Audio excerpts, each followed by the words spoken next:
આજે તો મારે બનાવવી પડી સવારમાં રોટલી.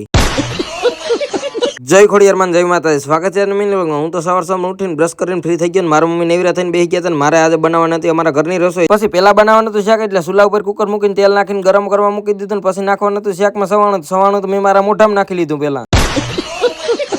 હવે મારી જિંદગીમાં હું પહેલી વાર બનાવું રોટલી, તો રોટલીનો લોટ બાંધી લીધો તો ને હવે બનાવવાની છે મારે રોટલી. તો હાલો હવે તમે જોવ ને હું રોટલી બનાવું. પછી પેલા તો લોટના નાના નાના ગીરોંડા કરી લીધા ને ગીરોંડા કરીને પછી મેં રોટલી બનાવવાનું ચાલુ કર્યું. પેલી રોટલી બનાવી તો બીજી ભાત નહીં બની. પછી મેં પાછી રોટલી તૂટી ગઈ, પાછી બનાવવી પડી. પછી મારા મમ્મી હું રોટલી બનાવતા હતા મને જોતા હતા ને હું કે બાઈઓ કેમ રોટલી બનાવતી છે ગોળ, કેમ કે મારાથી એક ગોળ જ રોટલી ન બની. બે રોટલી બનાવી લીધી ને તાવડી ચૂલા ઉપર મૂકીને ગેસ ચાલુ કરીને હવે રોટલી છોડવતી જવાની છે. તો હાલો હવે કામ કરી દઉં હું ચાલુ, કેમ કે રોટલી બનાવવાનું થાય છે બહુ મોડું. હવે કહેવાય જ નથી કે પહેલી વાર કરીએ એટલે કામ બગડે. પછી પેલી રોટલી છોડવી પેલી રોટલી બળી ગઈ એટલે કામ કરવું. હાલો હવે તો જીવ્યું બનાવી ગયું. ગોળ તો એક રોટલી છેલ્લે સુધી બની જ નહીં અમારા કલેજા. પછી તો રોટલી બનાવવાનું કામ પૂરું થઈ ગયું, ગેસ બંધ કરી દીધો. રોટલી એટલી કમ્પ્લીટ બનીને થઈ ગઈ હતી 10 થી 15 રોટલી મેં બનાવી દીધી, કમ્પ્લીટ રીતે બની ગઈ છે. અને રસોડાની બહાર નીકળીને મેં જોયું તો વરસાદ તો નતો આવતો, તોય મારા માસી ત્યાંથી મેળી ઉપરથી પાણી ચાલુ હતું, કેમ કે પાણી આવ્યું હતું, પાણી ભરવાનું ચાલુ હતું. મારા ગોઈન કાકા ટાંકો સલકાવી દીધો.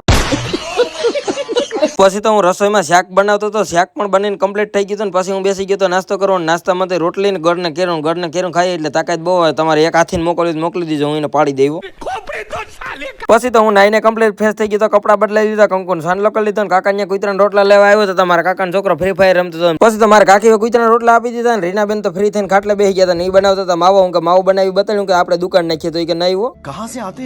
પછી હું આવી ગયો તો અમારા કુર્દીમાન માટે કેલબા મૂકી દીધા મંદિર ની અંદર. પછી કરી લીધા સાઉન્ડમાન રેણા બાપાના શાંતિપૂર્વક દર્શન. પછી ત્રાહિટિંગ વાળીને કાર રોડ ઉપર ચડાવીને હું નીકળી ગયો તો માતાજીના મંદિર બાજુ. રસ્તામાં આવી ગયો સોંધળી બાપા મામાદેવ નું મંદિર, તે સાલો ગાડીએ દર્શન પણ કરી લીધા. પછી હું પૂકી ગયો માતાજીના મંદિર અને જોતો આ ગુંદરીમાં પાણી પીવરાવું પડે એમ છે કે નહીં, તો તમને ખબર હોય તો કોમેન્ટ કરી દીજો. પછી તો 4-5 ખેડૂને મેં પૂછ્યું નહીં કે ગુંદરીમાં પાણી પીવરાવું જો. પછી હું આવી ગયો તો પાણી જોવા. મંદિરની બાજુમાં ખારો હતો ને ત્યાં અહીંથી તો પૂરું પાડે એમ નતું. પછી તો મંદિરની સામેની તરફ 300 ફૂટ છેટી હતી એક ખેત તલાવડી, તો ખેત તલાવડી જોવા આવી ગયો તો પાણી અહીંથી ચડાવવાનું થાય હવે જવારમાં ગમે ત્યારે પાણી. પછી તો મંદિરની અંદર પ્રવેશ કરીને પછી ડંકોરો વગાડીને કર્યા ખાખરી ધારવાળી ખોડિયારમાં દર્શન. પછી માતાજીના થાનકની લાઈટો બંધ કરી, કુતરાના રોટલા નાખ્યા, સટકી આવીને કુતરાના રોટલા નાખ્યા. પછી લેતા આવ્યો બાપુને ગામમાંથી ને પછી અમારે કાપવાના હતા આજે લાકડા. અને અમારી સાથે કામ કરવામાં આજે રાજુ જોડાઈ જવાના છે. પછી એને દઈ દીધું હતું ધાર્યું. માતાજીના મંદિરે જે જવાર આવી ગયેલી છે ને એમાં 2-3 વાસડા રખડે ને જવાર ખાઈ જાય. કાશી જવાર નથી ખાવા દેવી ને આ પુષ્પાની ઘોડે સ્ટાઇલ કરતા લાકડા કાપવા ત્રણે નીકળી ગયા હતા. પછી તો અમે ત્રણે એટલા બધા લાકડા કાપી લીધા, થાંભલિયુંના ખાડા ગારી લીધા ને ખાડા ગારીને પછી થાંભલિયું ખોડી દીધું. પછી હવે અમે ત્રણેય થાંભલિયું ખોડવાનું કામ પૂરું થઈ ગયું ને શિવમ બાપુ બેઠા હતા રાજુની દુકાને ને હવે નીકળું તો ગામમાં આવીને શિવમ બાપુ ગાડી એઠા ઉતર્યા કે તને ધારીએથી મારી નાખું કે તારું કામ નથી ને ગાડી લઈને નીકળી ગયો. તો મારે એક પ્રાઇવેટ કામ કરવા માટે રક્ષાબંધન છે તો બધાને હેપી રક્ષાબંધન.